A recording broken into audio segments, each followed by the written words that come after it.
Matagal ko nang napaghandaan ang nilalapit nating pamamaalam. Pakiramdam ko ay kaya ko na. Hindi na ako masasaktan, hindi na ako maiiwang luhaan.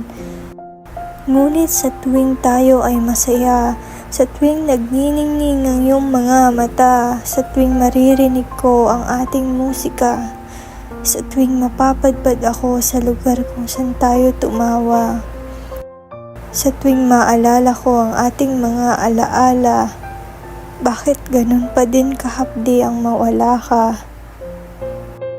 Matagal na panahon ko nang pinaghahandaan.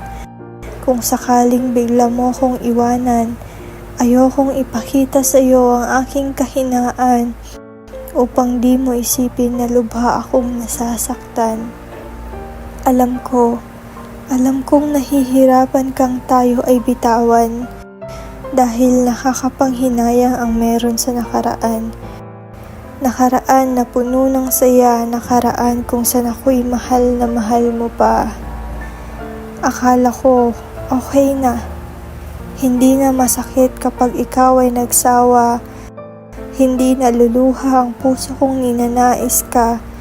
Hindi na maghahangad na sana ako pa din hanggang sa dulo ng mga tala.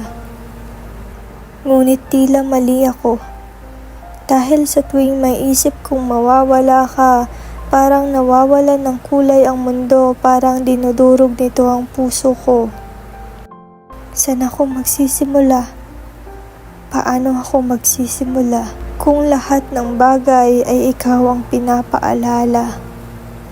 Akala ko talaga okay na. Nakaya ko na kahit lumisan ka pa, na wala na akong mararamdaman dahil ubos na.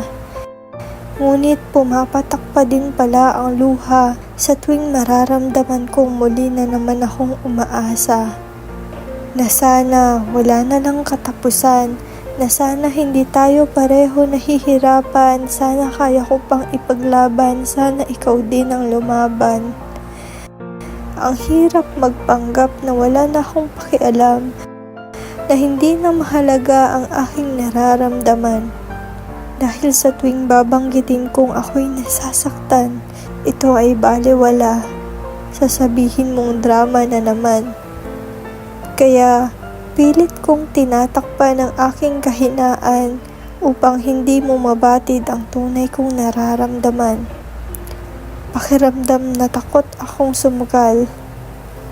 Pakiramdam na takot na akong sumandal. Pakiramdam na dalawa tayo sa relasyon, pero parang ako'y mag-isa lang. Oo, hindi pa talaga ako handa. Totoong mahal na mahal pa rin kita. Hindi ko pa din kaya ang mawala ka, nandito pa din ang takot na ayaw kong madama.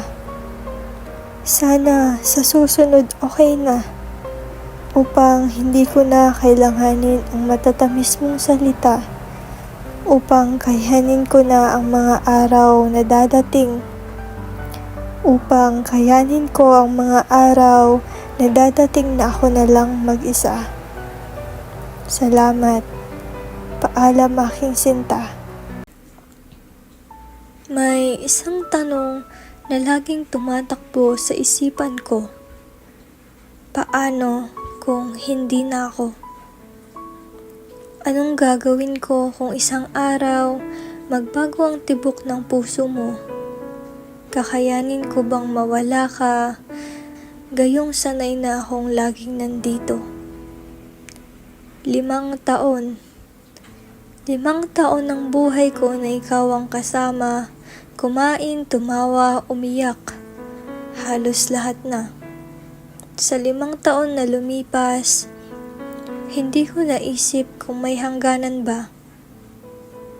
Dahil akala ko noon, tayo na talaga. Akala ko noon habang buhay ang pagsinta na kahit anong bagyo, tayo'y magsasama. Ngunit ngayon, parang unti-unti nang lumalayo. Ang mga mata mo'y dati ako lang ang tanaw sa mundo. Wala akong inisip at pag-aalinlangan sa relasyon nating dalawa. Mahal kita, mahal mo ko. Ano pa bang problema? Wala na. Pero, wala na nga ba? Meron. Meron pang mas mabigat kaysa sa mahal lang natin ang isa't isa. Dumating sa punto na hindi na tungkol sa atin ang problema. Akala ko basta magkasama tayo, okay na. Pero hindi ganun kadaling labanan ang tadhana dahil hindi pala sapat na mahal lang natin ang isa't isa. Ang daming akala ko na ngayon ay wala ng halaga. Ang daming pangako ngayon tinatangay ng hangin kasama ng alaala. Dati, hawak mo ang kamay ko. Sabay nating nilalabanan ang mundo. Ngunit ngayon, ikaw na mismo ang bumibitaw sa ating dalawa. Unti-unti, dahan-dahan, bigla mo na lang akong iniwan sa dulo. Dumating ang kinakatakutan ko. Ang tanungin kita kung sigurado ka pa ba. Inaasahan kong sasabihin mong oo at lalaban tayo. Ngunit iba ang iyong sinagot sa mata. Sa unang pagkakataon, sinabi mong hindi mo na alam. Sa unang pagkakataon, ang boses mo'y may pag-aalinlangan na. Naramdaman ko ang lungkot, takot, pangamba. Tumulo ang mga luhang hindi ko nais ipakita. Kusang humikbi ang puso kong walang ibang nais kundi ikaw. Dumilim ang langit dahil pakiramdam ko tapos na ang laban na to. Ngunit kahit ganon, hindi kita sinuko. Bakit ako susuko kung ikaw ang pinangarap kong makasama sa dulo? Bakit ko hahayaang mawala ka nang hindi pa ako lumalaban? Bakit ako matatalo kung ikaw ang dahilan ng bawat umaga at hapon? Pero kahit anong kapit ko, pakiramdam ko tinutulak mo ko. Habang ako'y pilit na humahawak, ikaw naman ang bumibitaw ng dahan-dahan sa mundo. Minsan na kitang pinaglaban. Ngayon ay natutunan ko ng tanggapin. Na sa bawat laban, minsan kailangan mong tanggapin ang sakit ng hindi panalo, kundi wakas na mahapdi sa akin. Simula noon, natutunan kong magpanggap na masaya dahil baka ito na ang huling araw na tayo pang dalawa. Kaya susulitin ko na kahit may lungkot sa aking mata. Dahil simula nung sinabi mong hindi ka na sigurado, sa isip ko'y pinakawalan na kita. Pero kahit gusto kitang yakapin at pigilan, paano kung sa bawat yakap ko, mas lalo kang nahihirapan? Paano kung sa bawat saglit na hawak ko ang kamay mo, mas lalo mong gustong lumayo at bitawan ako? Kaya habang tayo pa, habang hindi mo pa naisip umalis, dito lang ako. Dito lang ako maghihintay kahit walang kasiguraduhan kung ika'y babalik. Hindi ako aalis hanggat hindi kita nakikitang talikuran ako. At kung mangyari yon, hahayaang umiyak ang puso, ngunit hindi na ipipilit ito. Ang tanong na paano kung hindi na ako, laging nandyan, paulit-ulit sa utak ko.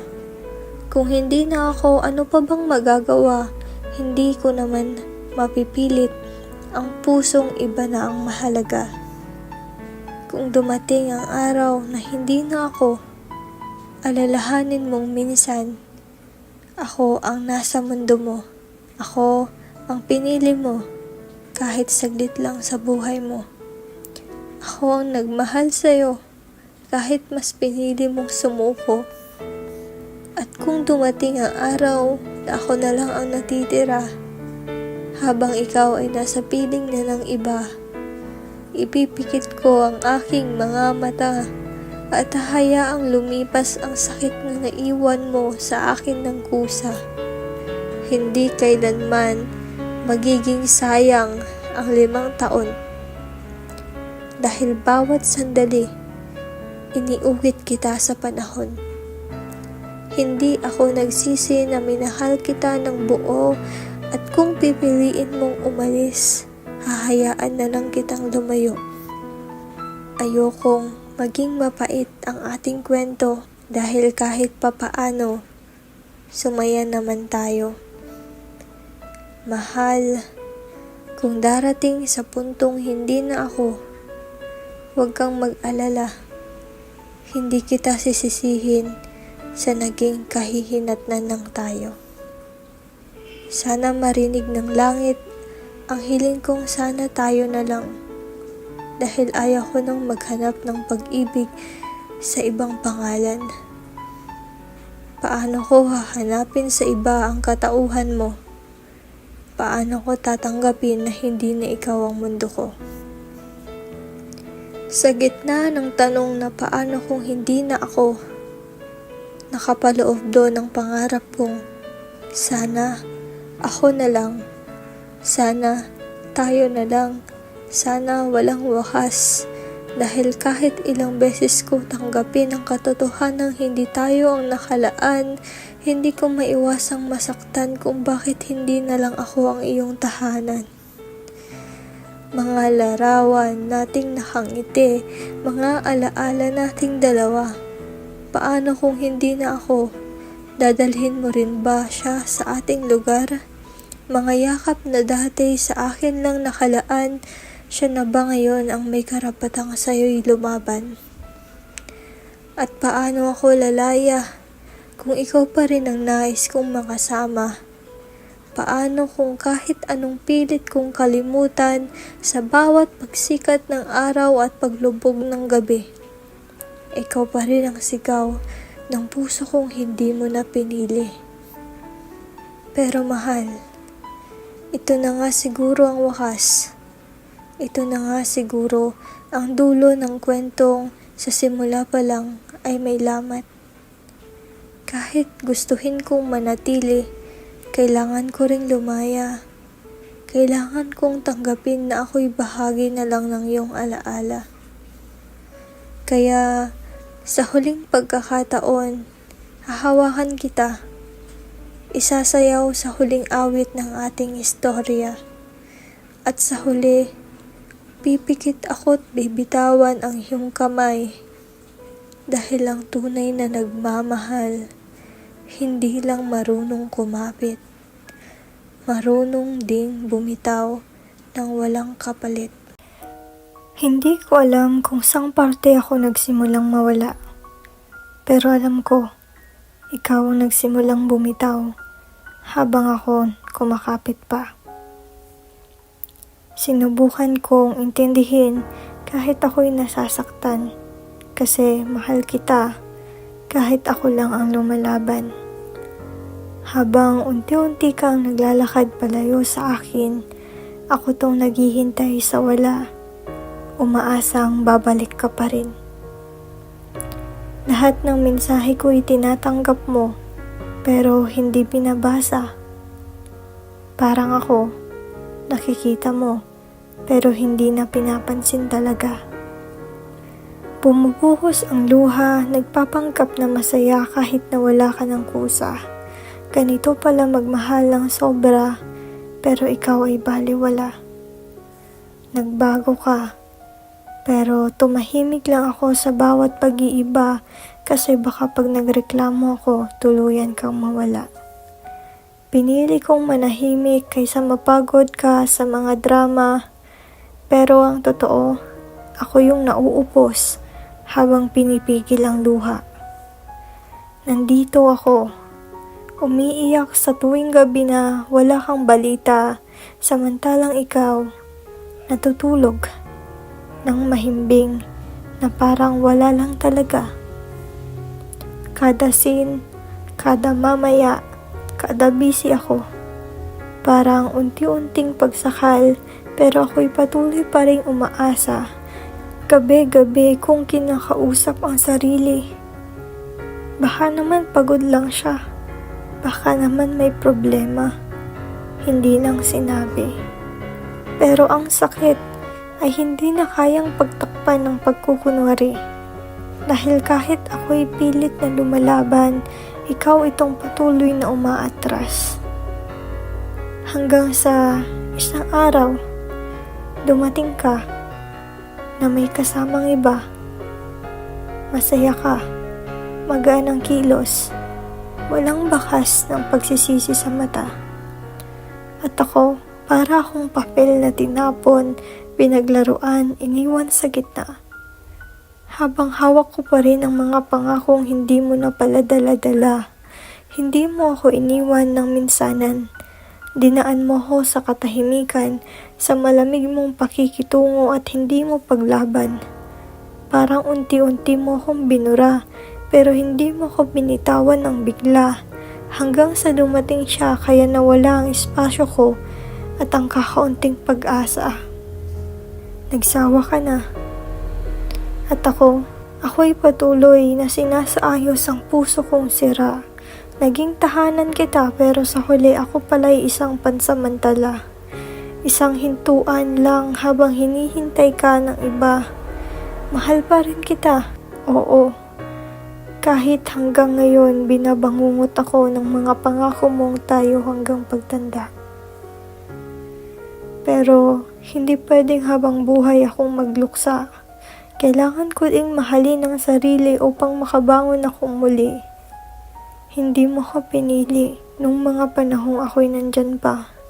Kaya dito na magtatapos ang kwento ng pusong minahal ka. Sana balang araw mapagtanto mo na minahal talaga kita ng buong buo. Hindi man ito nasuklian gaya ng inaasahan ko, hindi kita iniwan gaya ng ginawa mo. Ako ang anino ng taong hindi mo kayang pakawalan. Hindi ko batid kung dapat ba na ako ang nasasaktan. Hindi ko alam kung ako ba ang may karapatan o mananatili na lang akong panakipbutas sa masakit mong nakaraan. Ako yung nandito, ngunit siya pa rin ang iyong kailangan. Sinusubukan kong pantayan siya upang sa akin ka naman tumahan. Ngunit anong magagawa ng pusong tila siya lang ang laman? Anong laban ko sa nakaraan? Gayong nandito lang ako para sa'yo, para siya'y matakpan. Ang hirap makipagkompetensya sa wala. Ang hirap masaktan ng sobra. Pero mas nasasaktan ako para sa inyong dalawa. Ang hirap tanggaping ako yung katabi mo sa pagtulog.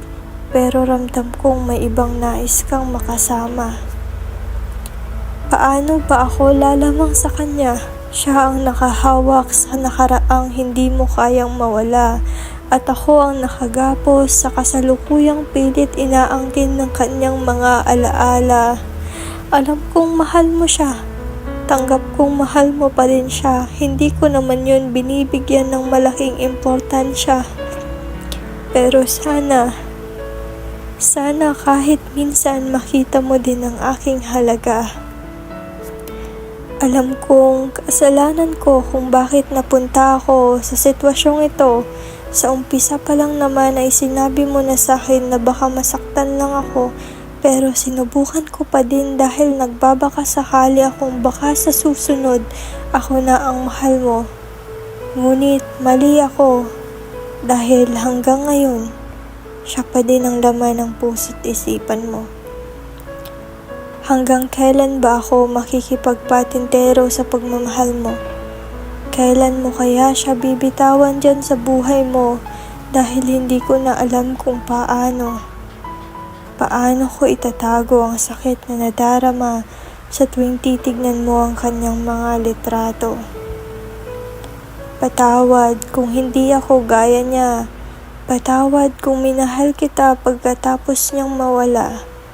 Hindi ko sinasadyang maging anino niya. Hindi ko ninais na maging kapalit ng taong minahal mo ng sobra. Gusto ko lang din naman maramdaman na meron akong pag-asa.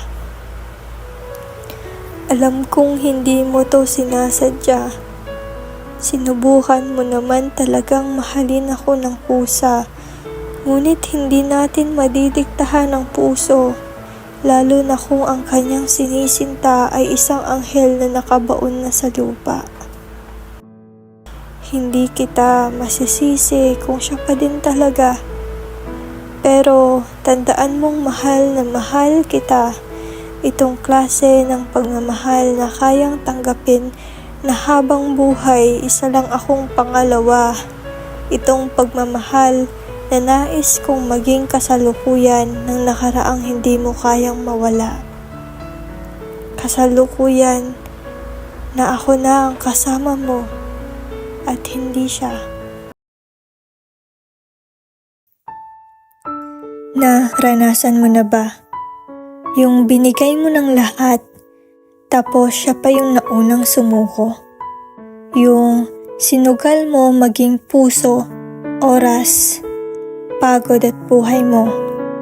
Tapos sa huli, hindi ikaw ang piniling mundo. Nakilala kita sa isang simpleng tagpo. Isang hi lang noon, pero puso ko agad ang nabuo. Hindi ko alam kung anong meron sa'yo. Basta't sa bawat ngiti mo, gumagaan ang bigat ko. Bawat araw, naging panibagong kwento. Nagkausap, nagtawanan, hanggang sa unti-unting naging tayo.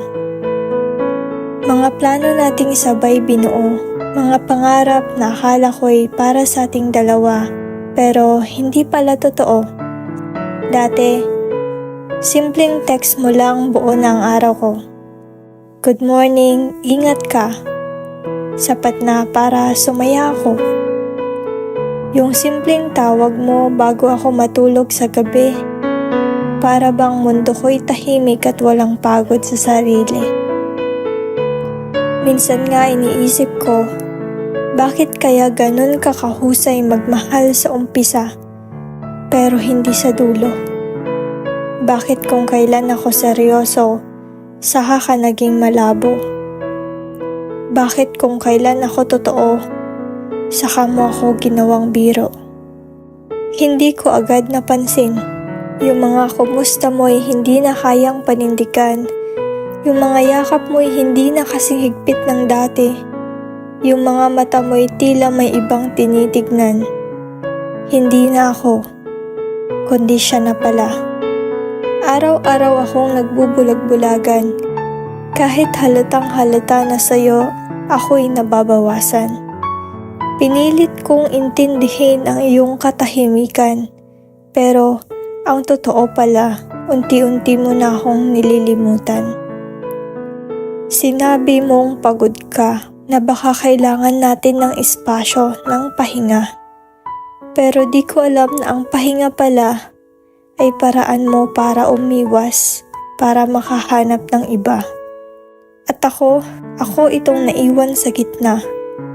Hawak pa rin ang mga alaala. Umiiyak sa gabi habang hawak ang litrato mo. Tinititigan ko pa rin kahit ang totoo, hindi na ako ang gusto mo. Hinayaan kitang lumayo dahil ayokong pilitin ang pusong hindi na totoo. Pero bakit ganito? Ako pa rin ang nasasaktan kahit ikaw ang tumalikod sa tayo. Sa bawat patak ng luha ko, kasabay na nawawala ang lakas ng puso ko. Akala ko, kaya ko, pero paano mo nga naman makakalimutan ang taong minahal mo ng todo? Tinanggap ko na lang na tapos na hindi na ako ang laman ng bawat tula, na hindi na ako ang gusto mong kasama, na yung dating mahal kita, matagal nang wala ng halaga. At ngayon, sa huling patak ng luha, saka ko lang natutunang palayain ka. Hindi dahil hindi na kita mahal, kundi dahil ako na lang ang lumalaban sa ating pagmamahal. Sa huling patak ng luha, ibinaon ko na ang lahat, pati ang mga alaala. Hindi ko na kailangang paulit-ulit na masaktan. Hindi ko na kailangang laging ako ang magparaya sa relasyon nating unti-unting iniwan. Dahil sa huling patak ng luha ko, mahal, naalala kong mahal ko rin pala ang sarili ko.